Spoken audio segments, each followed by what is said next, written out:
आताच्या लेक्चरला आपल्याला बघायचं आहे nature of work and heat.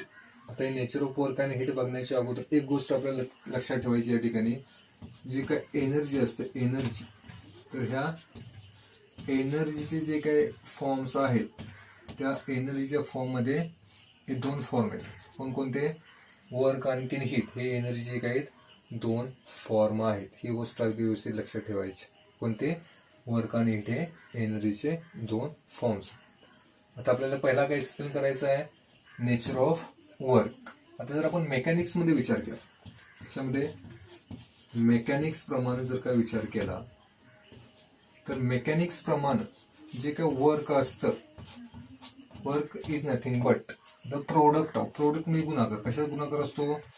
Force into displacement. म्हणजे बघा, समजा हे डस्टर आहे, जी या ठिकाणी डस्टर आहे.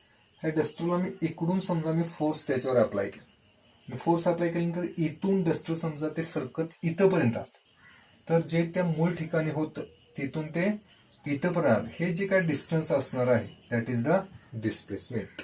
आणि इथून डस्टर इथंपर्यंत जाण्यासाठी मी जो काय इकडून त्याच्यावर काय अप्लाय केला?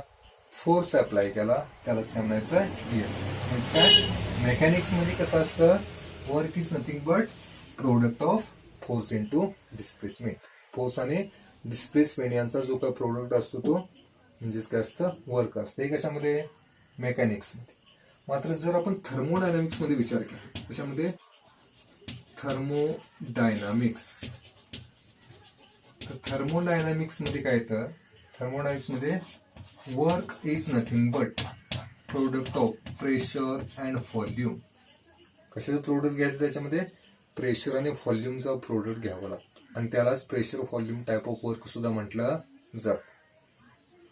काय गोष्ट इथे लक्षात आली बघा? मेकॅनिक्स मध्ये वर्क म्हणजे फोर्स इंटू डिस्प्लेसमेंट. मात्र जर आपण थर्मोडायनामिक्स मध्ये त्याचा विचार केला तर थर्मोडायनामिक्स मध्ये काय येतं? Work is nothing but the pressure into volume. आता मग हे दोन इक्वलच आहे किंवा नाही ते आपल्याला पहिल्यांदा चेक करून बघावं लागेल. तर बघा, आता जर आपण इथून सुरुवात केली, काय? Work is nothing but pressure into volume, तर आपण पुढे जाऊन काय करू शकतो बघा? प्रेशर म्हणजेच काय असतं? Pressure is nothing but the force upon volume. म्हणजे काय असतं? प्रेशर म्हणजे काय? Force per unit area. काय असतं? फोर्स पर युनिट एरिया म्हणजे प्रेशर. म्हणजे आपण इथं आता काय करू शकतो? हे जे काय पी घेतलंय, पीच्या ठिकाणी मी ही किंमत देऊ शकतो. म्हणजे काय येईल परत? एफ अपॉन ए इंटू काय येईल? फी. आता परत आपल्याला ह्या दोन किमती इथून रिप्लेस करायला पाहिजे. कशाच्या? ए ची किंमत आणि फी ची किंमत. तर ह्या कशा काढायच्या? समजा आपली ही डिस्प्लेसमेंट, समजा उदाहरण घेतलं, हे डिस्टन्स आपण डी घेतलं, एवढंच समजा हे डिस्टन्स जर घेतलं, हे पण डी आहे, हे पण डी. याचा अर्थ D into D is nothing but this area. म्हणजे ही जर का ए ची व्हॅल्यू जर आपल्याला घ्यायची असेल तर आपल्याला काय करायला पाहिजे? डीचा काय करायला पाहिजे? प्रोडक्ट घ्यावा लागेल. तोच जर विचार आपण व्हॉल्यूम बद्दल केला, समजा याचं आपण कन्व्हर्जन क्यूब मध्ये केलं. ह्या क्यूबचा जर आपल्याला व्हॉल्यूम घ्यायचा असेल तर क्यूबचा व्हॉल्यूम कसा घ्यायचा? याची जी हाईट आहे ती डी घेतली, विड्थ आहे ती सुद्धा डी घेतली, आणि लेंथ सुद्धा आपण डी घेतली. तर याचा अर्थ काय? D into D that is the D cube. म्हणजे आपण काय घेऊ शकतोय? व्हॉल्यूम घेऊ शकतोय. आणि एरिया घ्यायचा असेल तर आपल्याला काय करायला पाहिजे? D into D that is equal to D square. म्हणजे आपण काय घेऊ शकतो? ए घेऊ शकतो. म्हणजे इथं एक आपल्याला आता करता येईल. हे जे काय एरिया आहे ए, त्याच्याऐवजी मी इथे काय लिहू शकतो? जे काय डिस्टन्स होता त्या डिस्टन्सचा स्क्वेअर घ्यायचा, आणि जो व्हॉल्यूम आहे त्या ठिकाणी काय घ्यायचा आहे? डिस्टन्सचा क्यूब घ्यायचा. कारण या फॉर्म्युल्यामध्ये आपण इथं डिस्टन्स वापरलेलं आहे डी, म्हणून इथं जे काय ए असेल किंवा व्ही असेल हे डीच्या टर्मने काय करायचं आहे? रिप्लेस करायचं. म्हणजे डीच्या टर्मने रिप्लेस केल्यानंतर परत कसं येईल बघा? काय म्हटलं मी? व्हीच्या ठिकाणी आपल्याला काय घ्यायचं आहे? डी क्यूब घ्यायचं, आणि एच्या ठिकाणी काय घ्यायचं आहे? डी स्क्वेअर घ्यायचं. म्हणजे पुन्हा कसं येईल? हे एफ आहे तसं असणार, एफ अपॉन ए ऐवजी काय घ्यायचं? डी स्क्वेअर इंटू फी ऐवजी काय घ्यायचं? D cube. इथं पाहिजे तुम्ही पुढे हे ब्रॅकेटमध्ये लिहून ठेवतो. काय लिहून ठेवता येईल? A is nothing but D square and P is nothing but D cube. आणि वरती काय होतं, pressure is nothing but force per unit area. मग आता पुन्हा काय होईल बघा, हे डी स्क्वेअर पूर्णपणे कॅन्सल झालं, याच्यातला स्क्वेअर कॅन्सल झाला. काय कॅन्सल झाला, स्क्वेअर. म्हणजे राहिलं फक्त काय, याच्यामध्ये डी राहिलं. म्हणजे कसं येणार, एफ इंटू डी. आणि एफ इंटू डी हे कशामध्ये वर्क होतं, मेकॅनिक्स मध्ये असणारं वर्क होतं. म्हणजे मेकॅनिक्स मध्ये एफ इंटू डी आलं. थर्मोडायनॅमिक्स मधलं सुद्धा पी इंटू व्ही जे होतं ते आपण शेवटी कन्वर्ट कशामध्ये केलं, किंवा ते एफ इंटू डीला इक्वल आहे आपल्याला या ठिकाणी बघायला मिळतं. अशा ठिकाणी आपल्याला या पूर्ण टॉपिक मध्ये जे काय वर्क बघायचं, ते वर्क कोणत्या टाईप मधलं बघायचं आहे, प्रेशर इंटू व्हॉल्यूम या टाईप मधलं बघायचं आहे. आणि मेकॅनिक्स मध्ये कोणत्या टाईप मधलं असतं, ते प्रेशर इंटू डिस्प्लेसमेंट या टाईप मधलं असतं. आणि ते दोन्ही सुद्धा इथं क्वांटिटी आपल्याला सेम आलेल्या बघायला मिळतात. मग आता इथं हा व्हॉल्यूम नेमका कसा घ्यायचा ते आपण आता या दोन पुढच्या एक्झाम्पल वरून बघणार आहोत. त्याच्यामध्ये नेचर ऑफ वर्क मध्ये आपल्याला दोन एक्झाम्पल्स बघायचे आहेत. त्याच्यातलं जे पहिलं एक्झाम्पल आहे, पहिलं एक्झाम्पल असतं डिकम्पोजिशन ऑफ हायड्रोजन पेरॉक्साईड. कशाचं डिकम्पोजिशन करायचं आहे, हायड्रोजन पेरॉक्साईडचं डिकम्पोजिशन झाल्यानंतर त्याच्यापासून H2O आणि ऑक्सिजन गॅस तयार होतो. म्हणजे आपल्याला एक्झाम्पल कोणतं बघायचं आहे, H2O2 that is hydrogen peroxide. याची फिजिकल स्टेट असते गॅस. याचं ज्यावेळी डिकम्पोजिशन होईल, ज्याला आपण मराठीमध्ये विघटन म्हणतो, याच्यापासून दोन आपल्याला प्रोडक्ट मिळतील. याच्यापासून काय काय मिळतं, एक प्रोडक्ट मिळतो H2O जे लिक्विड मध्ये, सॉरी ते H2O2 लिक्विड मध्ये असणार आहे. H2O कशामध्ये कन्वर्ट होईल, लिक्विड मध्ये. आणि त्याचबरोबर कोणता गॅस त्या ठिकाणी तयार होतो, ऑक्सिजन गॅस. हे आपलं पहिलं एक्झाम्पल असणार. आता पहिल्या एक्झाम्पल मध्ये काय होतं बघा, पहिल्या एक्झाम्पल मध्ये H2O2 ची फिजिकल स्टेट असते लिक्विड. जेव्हा त्याचं डिकम्पोजिशन होतं तेव्हा लिक्विड फॉर्म मधलं H2O मिळतं, मात्र त्याचबरोबर गॅस फॉर्म मधला काय मिळतो, ऑक्सिजन गॅस सुद्धा त्या ठिकाणी तयार झालेला बघायला मिळतो. जर तुम्ही त्याची फिगर बघितली, तुम्हाला आता पुढे फिगर दिसते, त्या फिगर मध्ये तुमच्या एक लक्षात येईल, बिफोर रिॲक्शन काय होतं, बिफोर रिॲक्शन जो व्हॉल्यूम होता तो कमी होता. त्या सिलेंडर मध्ये आपण काय केलेलं, हायड्रोजन पेरॉक्साईड एनक्लोज केलेलं पिस्टनच्या सहाय्याने. सुरुवातीला बिफोर द रिॲक्शन तो व्हॉल्यूम कमी होता. जेव्हा रिॲक्शन होऊन ऑक्सिजन गॅस तयार झाला, तेव्हा ऑक्सिजन गॅसनं काय केलं, त्या पिस्टनला वरती सरकवलं. पिस्टनला काय केलं, वरती सरकवलं. पिस्टनला वरती सरकवलं म्हणजेच काय, त्या ऑक्सिजनचं काहीतरी वर्क झालेलं असणार, किंवा ऑक्सिजननं काहीतरी वर्क केलेलं असणार आहे.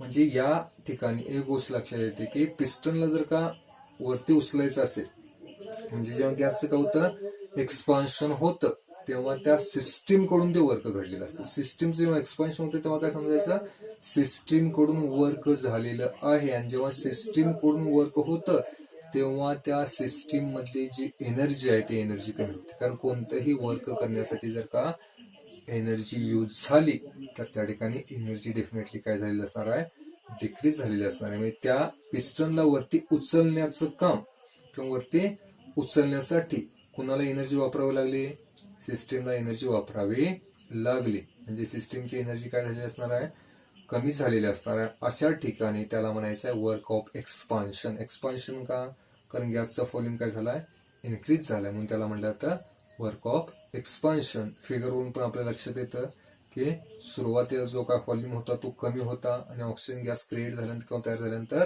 व्हॉल्यूम काय झाला, इन्क्रीज झाला. व्हॉल्यूम इन्क्रीज झाल्यानंतर पिस्टन थोडासा वरच्या बाजूला सरकलेला आहे. हे झालं फर्स्ट एक्झाम्पल. म्हणजे का सेकंड एक्झाम्पल, त्याच्यामध्ये सेकंड एक्झाम्पल मध्ये काय करायचं आहे, अमोनिया हा गॅस दॅट इज NH3 हा रिॲक्ट करायचा आहे HCl या सेकंड गॅस बरोबर. या दोघांची रिॲक्शन झाल्यानंतर या ठिकाणी अमोनियम क्लोराईड हा सॉलिड तयार होतो. अमोनियम क्लोराईड हा काय होतो, सॉलिड तयार होतो. जर आपण आता ती फिगर बघितली तर फिगर मध्ये आपल्या लक्षात येईल बिफोर रिॲक्शन काय झालंय, बिफोर रिॲक्शन व्हॉल्यूम त्या ठिकाणी जास्त, आणि आफ्टर रिॲक्शन व्हॉल्यूम आपल्याला कमी झालेला बघायला मिळतो. म्हणजे थोडक्यात काय, या ठिकाणी गॅसचं काय झालेलं आहे, कॉम्प्रेशन झालं. म्हणजे गॅसचा व्हॉल्यूम कमी झालं त्यावेळी त्याला काय म्हणायचं आहे, कॉम्प्रेशन म्हणायचं आहे. प्रेशर जे काय असेल ते प्रेशर कॉन्स्टंट असणार आहे, कारण पिस्टन वरून बाहेर जे प्रेशर असणार ते चेंज होत नाही, ते आहे तेवढं त्या ठिकाणी प्रेशर आहे. फक्त बदलला काय, व्हॉल्यूम त्या ठिकाणी काय झालेला आहे, बदललेला आहे. बिफोर रिॲक्शन ह्या दोघांचा व्हॉल्यूम जास्त होता, जेव्हा ह्या दोघांची रिॲक्शन झाली तेव्हा व्हॉल्यूम आपल्याला कमी झालेलं बघायला मिळतो. म्हणजे त्या ठिकाणी थोडक्यात काय झालं, गॅसचं कॉम्प्रेशन झालं. आणि गॅसचं कॉम्प्रेशन झालं म्हणजे बाहेरचं प्रेशर जास्त असल्यामुळे गॅस कॉम्प्रेस. काय, बाहेरून सराउंडिंग वरून काय झालं, जास्त प्रेशर पडलं आणि त्या ठिकाणी व्हॉल्यूम काय झाला, कमी झाला. जेव्हा गॅसचं कॉम्प्रेशन होतं तेव्हा त्या ठिकाणी वर्क ऑफ कॉम्प्रेशन म्हणतात. कॉम्प्रेशन झाल्यानंतर जे काय वर्क होईल ते वर्क पॉझिटिव्ह मध्ये घ्यायचं. आणि वर्क पॉझिटिव्ह मध्ये असेल तर त्या ठिकाणी सिस्टीमचं एनर्जी इन्क्रीज झालेली असते. जेव्हा गॅसचं कॉम्प्रेशन होणार तेव्हा वर्क पॉझिटिव्ह मध्ये घ्यायचं आणि सिस्टीमची एनर्जी इन्क्रीज होते. आणि पहिले जे एक्झाम्पल आपण हायड्रोजन पेरॉक्साईड मध्ये घेतलं त्या ठिकाणी गॅसचं एक्सपान्शन झालं. गॅसचं एक्सपान्शन झालं याचा अर्थ गॅसनं त्या पिस्टनला वरती लिफ्ट केलं. याचा अर्थ गॅसचं त्या ठिकाणी एनर्जी वापरण्यात आली, त्यावेळी त्याला वर्क ऑफ एक्सपान्शन म्हणायचं. आणि वर्क ऑफ एक्सपान्शन झाले की एनर्जी कमी होते, त्यामुळे वर्क ऑफ एक्सपान्शन निगेटिव्ह मध्ये घेतलं जातं आणि वर्क ऑफ कॉम्प्रेशन पॉझिटिव्ह मध्ये घेतलं जातं. नेक्स्ट बघायचं आपल्याला sign conventions of W and Q. Means काय, नेमकं सिस्टीम सराउंडिंग मध्ये जेव्हा वर्क किंवा हीटच्या फॉर्म मध्ये एनर्जी एक्सचेंज होते तेव्हा डब्ल्यू आणि क्यूचं नेमकं साईन कोणतं येतं, म्हणजे पॉझिटिव्ह साईन येते की निगेटिव्ह साईन. कन्सिडर समजा आपण केलं, ह्या एखाद्या ब्लॉक मध्ये आपण सिस्टीम घेतली, म्हणजे ज्याचा आपण स्टडी करणार आहोत असा समजा एखादा गॅस असेल, जी सिस्टीम असेल. समजा काय झालं, ह्या सिस्टीम पेक्षा सराउंडिंगचं टेम्परेचर जास्त, असं आपण कन्सिडर केलं. सिस्टीम पेक्षा सराउंडिंगचं टेम्परेचर काय जास्त. तर टेम्परेचर जास्त असेल तर सहज आपल्या लक्षात येणार काय होणार, ह्या सराउंडिंग कडून सिस्टीम मध्ये काय होईल, हीट एंटर होईल. जेव्हा काय होतं, सराउंडिंग कडून सिस्टीम हीट काय करते, ऍब्झॉर्ब करते, तेव्हा क्यूचं साईन घ्यायचं पॉझिटिव्ह. कारण का, ती जी काय हीट आहे ती गेली कोणामध्ये, सिस्टीम मध्ये एंटर झाली. म्हणजे सिस्टीम मध्ये इन्क्रीज झाली, वाढली. सिस्टीमची एनर्जी त्या ठिकाणी काय होते, इन्क्रीज होते. म्हणजे इथं काय आपण लिहिलं, हीट ऍब्सॉर्ब्ड. कोणी ऍब्सॉर्ब केली, बाय सिस्टीम. तर सिस्टीम जेव्हा हीट ऍब्सॉर्ब करेल तेव्हा आपल्याला सहज लक्षात येईल, सिस्टीम जेव्हा हीट ऍब्सॉर्ब करणार तेव्हा सिस्टीमची हीट वाढलेली असणार आहे. याचा अर्थ या ठिकाणी क्यूचं साईन काय येणार असेल, पॉझिटिव्ह मध्ये इथं क्यू येईल. आणि बरोबर याचे उलट झालं. समजा सिस्टीमचं टेम्परेचर जास्त आहे, सराउंडिंगचं टेम्परेचर कमी आहे. टेम्परेचर कमी असेल तर डेफिनेटली हीट काय होते, एक्सचेंज होत असते. आता इथं आपण म्हटलं सिस्टीमचं टेम्परेचर जे असतं, सराउंडिंगचं टेम्परेचर कमी, अशी कंडिशन असेल तर सिस्टीम मधली हीट बाहेर निघून जाणार. याचा अर्थ सिस्टीम मधली स्वतः मधली हीट कमी झाली. आणि हीट हा फॉर्म कशाचा आहे, एनर्जीचा फॉर्म आहे. सिस्टीम मधली एनर्जी सुद्धा काय झाली, कमी झाली. म्हणजे सिस्टीम मधली हीट बाहेर निघून गेली. म्हणजेच काय, सिस्टीमचं जे काय हीटचं साईन असणार ते निगेटिव्ह असणार. मी इथं काय, हीट इव्हॉल्व्ड बाय सिस्टीम. आणि या ठिकाणी साईन कोणतं येणार, मायनस क्यू. म्हणजे जेव्हा सिस्टीम हीट ऍब्झॉर्ब करते तेव्हा प्लस क्यू, आणि जेव्हा सिस्टीम हीट इव्हॉल्व करते तेव्हा मायनस क्यू.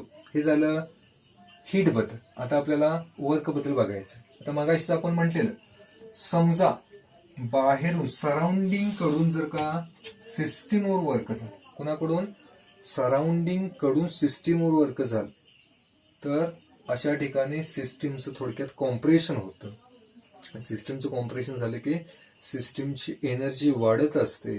म्हणजे सराउंडिंग कडून सिस्टीमवर वर्क जर का झालं तर सिस्टीमची एनर्जी वाढते. एनर्जी वाढते म्हणजे त्या ठिकाणी वर्क कशामध्ये येणार, पॉझिटिव्ह मध्ये येणार आहे. त्यामुळे या ठिकाणी काय लिहू शकतो आपण, work done on system by surrounding. Surrounding कडून सिस्टीमवर जर का वर्क डन झालं तर सिस्टीम मधली एनर्जी वाढलेली असते. याचा अर्थ हे वर्क कशामध्ये येणार, हे वर्क पॉझिटिव्ह मध्ये येईल. बरोबर याच्या अपोजिट असणार आहे काय, वर्क डन बाय सिस्टीम, कोणाकडून? सिस्टीम कडून ऑन सराउंडिंग. सिस्टीम कडून जर का एखादं वर्क झालं तर त्या सिस्टीम मधली एनर्जी कमी होते, आणि एनर्जी कमी होत असेल तर त्या ठिकाणी डब्ल्यू साईन कोणते येणार? निगेटिव्ह साईन येईल. असे साईन कन्व्हेन्शन सिंपल आहे. जर का सिस्टीम कडून सराउंडिंग वर वर्क झालं तर निगेटिव्ह साईन, कारण सिस्टीम मधली एनर्जी कमी होते. समजा सराउंडिंग कडून सिस्टीम वर वर्क झालं तर त्या ठिकाणी डब्ल्यू साईन पॉझिटिव्ह, कारण सिस्टीमची एनर्जी वाढलेली असते. हीटच्या बाबतीत जर का हीट ऍब्झॉर्ब झाली तर ते सगळी हीट सिस्टीम मध्ये येणार, बरोबर. सिस्टीम मध्ये जर का हीट आली याचा अर्थ काय? तर सिस्टीम मध्ये हीट वाढली. हीट वाढली म्हणजे हीट हा फॉर्म कशाचा आहे? एनर्जीचा फॉर्म. मीन्स काय? सराउंडिंग कडून हीट सिस्टीम मध्ये आली तर याचा अर्थ काय? सराउंडिंग कडून सिस्टीम कडे एनर्जी आली, फक्त ती आली हीटच्या फॉर्म.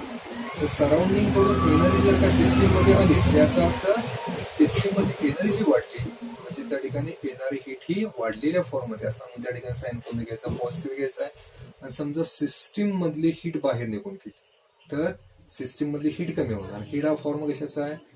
एनर्जीचा फॉर्म आहे. म्हणजे सिस्टीम मधून हीट बाहेर गेली की सिस्टीम मधली एनर्जी सुद्धा बाहेर निघून गेली. निघून गेली याचा अर्थ कमी झाली. कमी म्हणून त्या ठिकाणी साईन कोणतं घ्यायचा? निगेटिव्ह साईन घ्यायचा. तर अशा ठिकाणी अशा रीतीने सिस्टीम आणि सराउंडिंग याच्यामध्ये हीट आणि वर्क यांच्या कशा पद्धतीने वर्किंग वगैरे होते किंवा याचं कशा पद्धतीने एक्सचेंज होतो याच्यावर त्याची काय ठरतात? साईन ठरलेली असतात.